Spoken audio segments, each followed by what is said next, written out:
G20 का इजलास India के भिखारी देश में होने वाला है।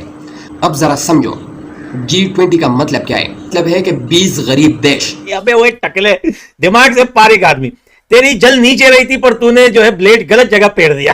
अमेरिका की स्पोक पर्सन मार्गरेट मैकलोड ने तो हिंदी सीखी। G20 की समिट अटेंड करने के लिए और यहाँ के मीडिया के साथ बैठने के लिए उन्होंने शुद्ध संस्कृत हिंदी सीखी है। कि आने वाले दिनों में लोग मोदी साहब के नाम के ऊपर पीएचडी किया करेंगे, रिसर्च किया करेंगे। The way he has taken India to the next level. मैं हमेशा ये कहता हूं पाकिस्तानी अपने भाइयों से कि देखें उनको चाय वाला मिला है, आप भी कोई समोसे वाला ढूंढ लें। शीश झुका करके, चाहे वो सऊदी अरबिया के क्राउन प्रिंस हो, चाहे वो अफ्रीका के प्रेसिडेंट हो, चाहे वो ऋषि सोनक हो, चाहे वो जो बिडेन हो, अपने शीश को झुका करके जिस हिसाब से चंदन का टीका लगवा रहे हैं, हाथ जोड़ करके नमस्कार कर रहे हैं, वो अपने आप में ना एक इतिहास रच रहा है। ये सारा जो किया गया है, देखें लीडरशिप करने के लिए, दुनिया को लीड करने के लिए अगर आपके पास पैसा हो तो फिर वो खर्च किया जाता है। यहां पे ये बताना चाहूंगा कि इस वक्त भारत के फॉरेन रिजर्व जो है 600 बिलियन से भी ज्यादा है। जब हम देखते हैं पाकिस्तान एक अलग दुनिया, दूसरी तरफ बॉर्डर के उस पार देखते हैं तो एक अलग दुनिया। वहां पे इस वक्त दुनिया के जो 80% इकोनॉमी को कंट्रोल करते हैं वो कंट्रीज के लीडर्स मौजूद हैं। कमल के फूल में के ऊपर ग्लोब बना है और ग्लोब में नीला रंग है। नीला रंग यानी आप क्लियर एनवायरनमेंट, ये जो सिंबल है क्लियर एनवायरनमेंट, चाहे वो पानी हो, हवा हो, धरती हो, सब क्लियर होना चाहिए। पॉल्यूटेड कहीं नहीं होना चाहिए, पॉल्यूशन कहीं नहीं होना चाहिए। नमस्कार दोस्तों, आपका फिर से स्वागत है हमारे एक नए रिएक्शन वीडियो में। जैसा कि आपने इंट्रो में देखा कि कैसे पाकिस्तानी मीडिया भारत में होने वाले G20 समिट को लेकर काफ़ी ज़्यादा बौखलाई हुई है और अपने सोशल मीडिया पर जमकर भारत को G20 समिट को लेकर काफ़ी ज़्यादा भला बुरा कह रही है। लेकिन आपको बता दें कि इन पाकिस्तानियों की एक भी औकात नहीं है कि अपने कंट्री में कोई बड़ा इवेंट करा सकें, तो ये भारत की बुराई ही कर सकते हैं। दरअसल आपको बता दें कि भारत में इस समय G20 समिट का आयोजन चल रहा है, जिसको लेकर पूरी दुनिया के राष्ट्राध्यक्ष भारत में आए हैं। वहीं आपको बता दें कि इसके पहले जब भी भारत में G20 का समिट हुआ है, उसमें सबसे ज़्यादा अहम भूमिका इस बार की रही है, क्योंकि इस बार का जो G20 समिट हो रहा है, इतना बड़ा कोई इवेंट पूरी दुनिया में अभी तक कोई नहीं किया है, लेकिन भारत ने ऐसा कारनामा करके दिखाया है। वहीं हम बात करें इस G20 समिट के बारे में, तो इस G20 समिट को दिल्ली के प्रगति मैदान में किया जा रहा है, जिसको लेकर टॉप 20 अर्थव्यवस्था वाले देश भारत में इस G20 समिट का हिस्सा बने हुए हैं। भगवान शिव ने कहा है कि कर्मा पर बिलीव करो, और आज इसी ग्रंथों को, इसी ज्ञानों को लेते हुए आज भारत जो है पूरी दुनिया में सबसे आगे निकल गया। किसी ने कल्पना ही नहीं किया था कि आज पूरे दुनिया के जितने भी सिक्योरिटी एजेंसीज हैं, आज पूरी दुनिया के जितने भी कैमरा लेंसेज हैं, आज पूरी दुनिया के जितने भी मीडिया पर्सन हैं, आज पूरी दुनिया के जितने भी मिनिस्टर के ब्यूरोक्रेट हैं, वो भारत की जमीन पर होंगे। और तो और अमेरिका की स्पोक पर्सन मार्गरेट मैकलोड ने तो हिंदी सीखी। G20 की समिट अटेंड करने के लिए और यहाँ के मीडिया के साथ बैठने के लिए उन्होंने शुद्ध संस्कृत हिंदी सीखी है, और तमाम मीडिया के, हिंदुस्तान के, भारत के तमाम मीडिया के साथ वो इंटरेक्शन कर रहे हैं हिंदी बोल करके। तो नॉर्थ में जितने भी कंट्रीज हैं उसमें यूरोपियन यूनियन के देश आ गए, अमेरिका आ गया, कनाडा आ गया, और भी जितने, इवन जापान भी आ गया, जापान, साउथ कोरिया भी आ गया। ये सारे तरक्कीशुदा मुल्क हैं। ये मुल्क जो है मतलब ऑलरेडी डेवलप्ड इकोनॉमीज हैं। और दूसरी तरफ आप साउथ में देखें, पूरा लैटिन अमेरिका साउथ में है, ग्लोबल साउथ में। अफ्रीका को भूमध्य रेखा जो है वो बीच से बाइसेक्ट करती है, बट पूरा अफ्रीकन कॉन्टिनेंट भी साउथ में आ जाता है। साउथ ईस्ट एशियन कंट्रीज, इनकी इकोनॉमी भी बहुत ज्यादा अच्छी नहीं है। अभी इंडोनेशिया और ये थाईलैंड राइज कर रहे हैं, वियतनाम राइज कर रहा है, लेकिन इसके अलावा साउथ ईस्ट एशियन इकोनॉमी भी अभी बहुत ज्यादा अच्छा नहीं परफॉर्म कर रही है। और साउथ एशिया में अगर हम भारत को छोड़ दें तो भारत की इकोनॉमी राइज करी, बाकी जो पड़ोसी देश है उनकी इकोनॉमी बहुत अच्छा नहीं परफॉर्म कर रही। तो ग्लोबल साउथ में आमतौर पर सारे गरीब और जो तरक्कीशुदा मुल्क है, तरक्की करने वाले मुल्क हैं, वो डेवलपिंग इकोनॉमीज आ रही हैं। तो ग्लोबल साउथ की आवाज इस बार भारत बन रहा है। जब ग्रैंड एंट्री जो है वो विदेश से आए हुए मेहमानों का हो रहा है, और हम अतिथि देवो भवा कह रहे हैं, और हम कह रहे हैं केसरिया पधारो हमारे देश, तो उसमें भी संस्कार झलक रहा है।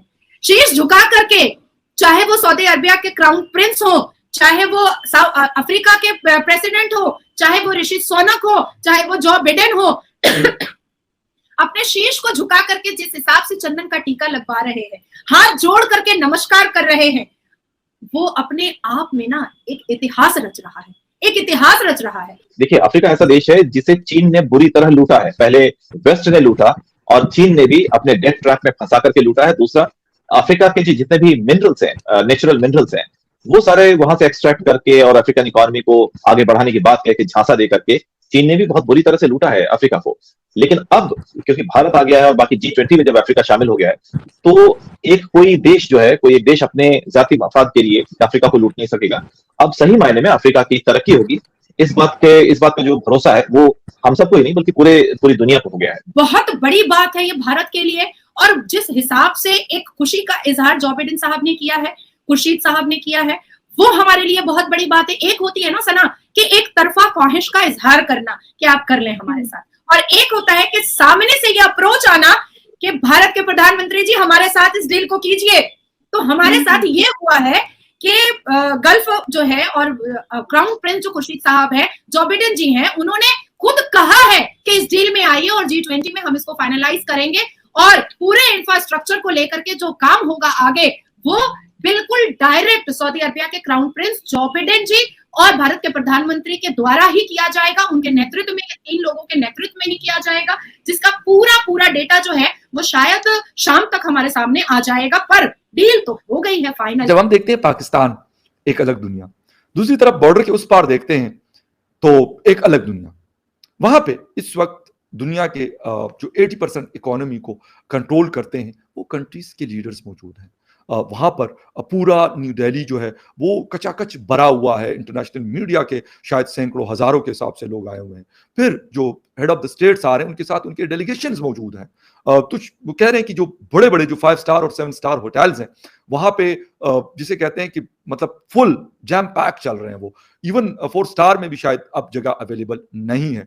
तो ये सारी चीजें, ये सारी डेवलपमेंट, मैं अक्सर ये बात करता हूं कि ये G20 दुनिया के और कंट्रीज ने भी होस्ट किया है, लेकिन जो होस्टिंग हिंदुस्तान ने की या जिस तरीके से उन्होंने एक नई पिक्चर पोर्ट्रे की है G20 की, तो शायद इससे पहले वो कोई और कंट्री दुनिया का नहीं कर सकता। यूएसए ने अनाउंस किया है, यूनाइटेड स्टेट ऑफ अमेरिका ने अनाउंस किया है पूरी दुनिया के सामने कि सनातन दिवस वो अपने पूरे कंट्री में मनाएंगे।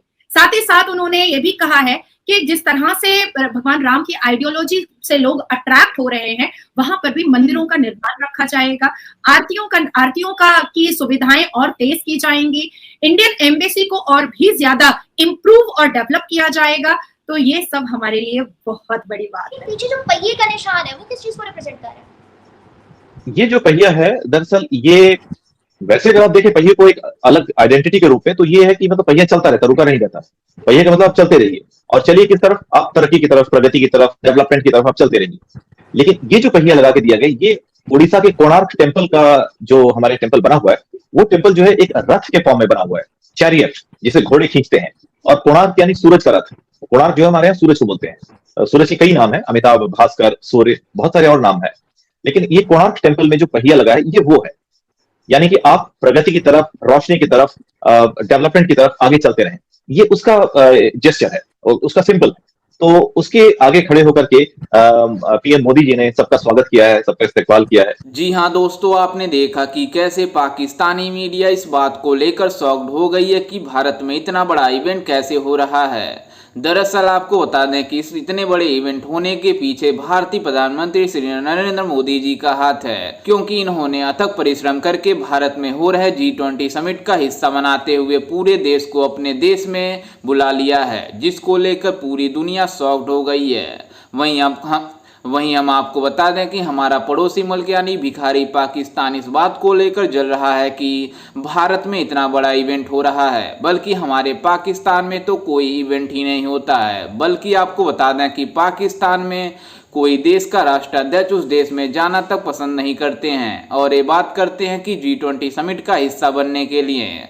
वहीं आपको बता दें कि ये पहले कह रहे थे कि हमें G20 समिट में क्यों शामिल नहीं किया जा रहा है। दरअसल आपको बता दें कि इन पाकिस्तान की एक भी औकात नहीं है कि ये G20 समिट के लायक बन सकें। तो ये G20 समिट में कैसे शामिल हो सकते हैं, क्योंकि ये पाकिस्तान वाले आतंकवाद और भूखमरी के अलावा कुछ अपने देश में नहीं पालते हैं। दरअसल आपको बता दें कि इसके लिए दूसरे देशों से काफ़ी अच्छा संबंध बनाकर रखना पड़ता है, जो कि पाकिस्तान कभी नहीं करना चाहता है और ना ही करेगा, क्योंकि यहाँ के जो भी हुक्मरान आते हैं वो अपने देश के बारे में नहीं सोचते हैं, बल्कि वो अपने बारे में सोचते हैं और जब पैसा इकट्ठा कर लेते हैं तब वो विदेशों में भाग जाते हैं। वहीं आपको बता दें कि भारत में IMF की चीफ आकर भारत में डांस कर रही है, लेकिन ये पाकिस्तान वाले इसी IMF चीफ के पास जाकर भीख मांगते हैं। जब इन्हें भीख मिल जाती है तब ये ऐसे बिहेव करते हैं जैसे इन्हें क्या हो गया हो। लेकिन आपको बता दें कि इन पाकिस्तान की एक भी औकात नहीं है कि